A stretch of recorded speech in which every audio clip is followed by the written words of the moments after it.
Bonsoir à tous. Trouvez quelque chose que l'on aime, vous y avez déjà pensé?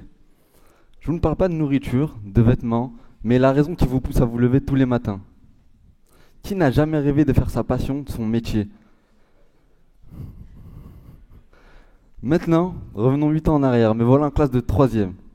Je savais pas vraiment ce que je voulais faire dans ma vie, mais ce dont je savais, c'est que je voulais travailler derrière un ordinateur. Ma conseillère d'orientation a alors feuilleté son petit carnet Onicep, j'avais l'impression qu'elle le découvrait en même temps que moi, et m'a conseillé de faire un bac pro système électronique numérique spécialité alarme sécurité incendie. Sur le papier, c'était top, mais c'était pas du tout ce que je voulais faire. Après 2 années, je me suis intéressé au métier de l'infographie. Mais je me suis retrouvé à mettre des langues dans des grosses imprimantes. Vous l'aurez compris, deuxième échec. Au fond de moi, je voulais plus que tout faire de l'informatique, mais l'informatique, c'est vaste. Quelques semaines plus tard, ne sachant pas quoi faire de mes après-midi et en étant en couple, j'ai eu, comment vous dire, l'envie de vérifier l'honnêteté de ma copine en récupérant son mot de passe Facebook. Oui, je sais, vous allez me dire, ça ne se fait pas. Mais qui n'a jamais eu envie de le faire? Eh bien moi, je l'ai fait, et cela a été une réussite totale. C'est pas seulement son mot de passe Facebook que j'ai récupéré, mais plus de 200. À vrai dire, j'ai adoré ça. Apprendre par moi-même à partir de rien. Comment j'ai fait? J'ai appris à créer un site internet et j'ai reproduit la page de connexion Facebook à l'identique.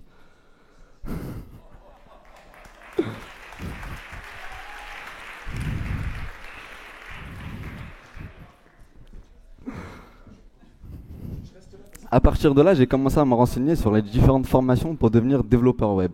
Je suis alors tombé sur le site de Simplon qui promettait de faire de moi en quelques mois un développeur web opérationnel. En plus de ça, cette formation était totalement gratuite. Pendant les 7 mois intensifs à Simplon, ce que j'aimais plus particulièrement, c'est de voir mon formateur parler de son métier avec des étoiles dans les yeux. Pour lui, c'était pas seulement un métier, mais une passion, et ça changeait tout.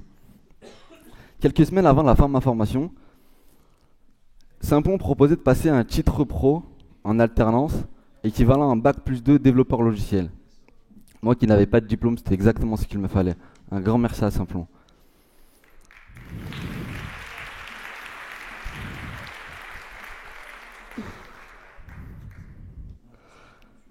Au même moment, avec l'association Sport dans la ville, je participais à un programme qui s'appelait EPA, Entreprendre pour apprendre. L'objectif était de créer une mini-entreprise en passant par toutes les étapes de développement.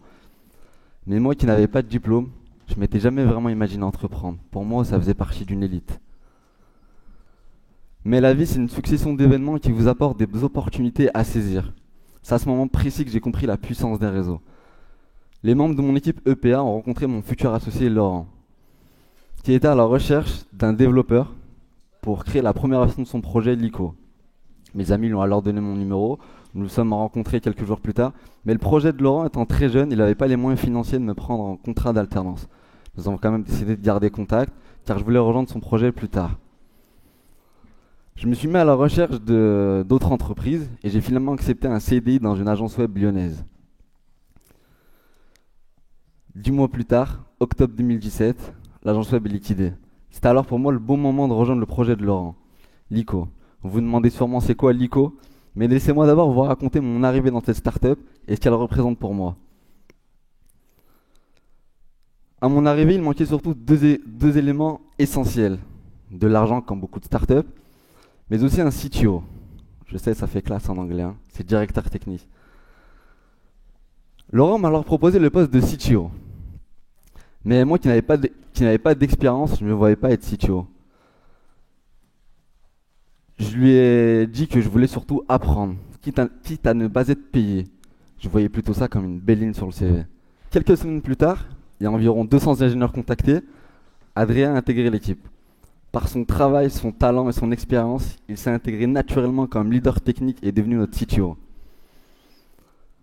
Quelques mois plus tard, en voyant que j'étais motivé, que j'en voulais et que j'avais faim, ils m'ont fait la meilleure des propositions. Je l'imaginais même pas.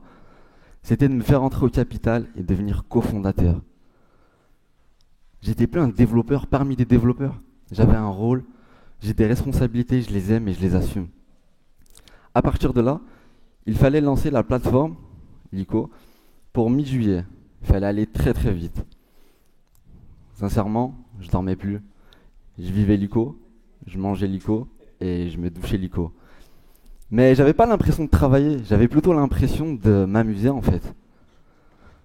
Au même moment, grâce à une rencontre avec Air France, on a pu créer une deuxième startup, Attractive.io, qui est une marketplace pour les aéroports. Mais je vous en dis pas plus, on aura l'occasion d'en reparler durant la soirée. Lico, c'est quoi? C'est une plateforme qui permet de comparer et de réserver la solution idéale pour les trajets ville-aéroport. En gros, si vous avez besoin de vous rendre à l'aéroport, il suffit de rechercher le trajet et de réserver le trajet qui vous correspond. Lico, depuis, c'est plus de 40 000 visites sur le site, plus de 300 réservations par mois, un lancement imminent sur Paris et une levée de fonds en cours de plus de 800 000 euros.